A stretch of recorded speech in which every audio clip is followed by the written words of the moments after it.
ওকে দাদিকে 14 ফেব্রুয়ারি কা খালি গে দাদি, 21 ফেব্রুয়ারি কা খালি আমার বিয়া কখন দিবি গে দাদি? সামনে ঈদ আসছে গে দাদি, এই ঈদে জেনে আমার জন্য একটা বহু দেখতে পাই। সামনে কুরবানি দিতে বহু দিব তো। না না না দাদি, কেমন করে বলিস না গে দাদি, আমার যেন কলিজাটা ধড়ফড় ধড়ফড় করে উঠছে। ও যখন বিয়ার বয়স হয়নি রে জানুয়া, এ কথা কইস না গে দাদি,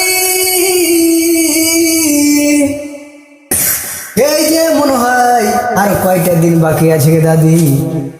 অবশ্যই অবশ্যই এই ঈদে তুই আমার জন্য একটা বহুর ব্যবস্থা করে দে। আচ্ছা ঠিক আছে। আর যদি না দিস গে দাদি, আর যদি না দিস তাইলে আমি তোর বাড়িতে থাকবো না। এমন জায়গা যাবো ওখানে আর তুই আর কোনোদিনই ফিরে পাবি না। বিয়া দিবি গে দাদি, বিয়া না দিলে কিন্তু আমি পুরী চলে যাবো। তুই চলে যা।